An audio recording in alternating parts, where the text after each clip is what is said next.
அஸ்ஸலாமு அலைக்கும் வரஹ்மத்துல்லாஹி வபரகாத்துஹு. நீங்கள் இணைந்திருப்பது பாதுபியன் ஊடக குழுவினரால் வாராந்தம் தொகுத்து வழங்கப்படும் செய்தி அறிக்கையுடன். செய்தி ஆசிரியர் மரியம் மர்சூன். செய்திகளை வாசிக்கும் நான் பர்ஹா பஸ்லின். விரிவான செய்திகளுக்குள் நுழையும் முன்பதாக முதலில் இன்றைய நாளுக்கான தலைப்புச் செய்திகள்.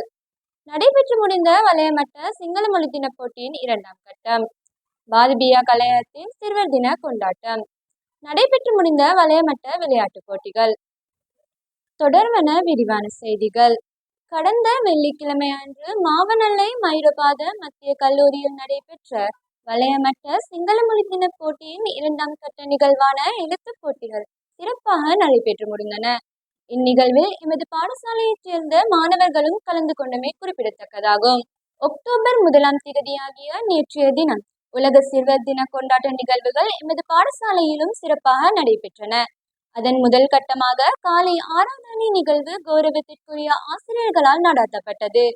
இந்நிகழ்வின் போது சிறப்பு நிகழ்வுகளாக பாடசாலை கௌரவ அதிபர் அவர்களால் மாணவர்களுக்கான விசேட உரையும், திரு சாபிக் ஆசிரியர் அவர்களின் கவிதையும், திருமதி ஹனியா ஆசிரியர் அவர்களின் பாடலும் அரங்கேற்றப்பட்டன.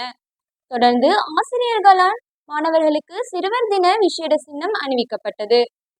மேலும் மாணவர்களுக்கான பல போட்டி நிகழ்ச்சிகள் பாடசாலை நிர்வாகத்தால் ஏற்பாடு செய்யப்பட்டு சிறப்பாக நடைபெற்று முடிந்தன. இவ்வருடம் சிறுவர் தினம் உலகை வழிநடாத்த அன்பால் போற்றியுங்கள் எனும் கருப்பொருளில் கொண்டாடப்பட்டமை குறிப்பிடத்தக்க விடயமாகும். ஆரம்ப பிரிவு தரம் 3 மாணவர்களுக்கான வலயமட்ட விளையாட்டுப் போட்டிகள் விவிசந்த தேசிய பாடசாலையில் இன்றைய தினம் நடைபெற்று முடிந்தது. அம்மாணவர்களுக்கு பாடசாலை நிர்வாகம் வாழ்த்துக்களை தெரிவித்துக் கொள்கிறது. இத்துடன் பாதுபியன் ஊடக குழுவினரால் தொகுத்து வழங்கப்படும் வாராந்த செய்தி அறிக்கை நிறைவடைகின்றது. மீண்டும் அடுத்த வாரம் எமது செய்தி அறிக்கையினை எதிர்பாருங்கள்.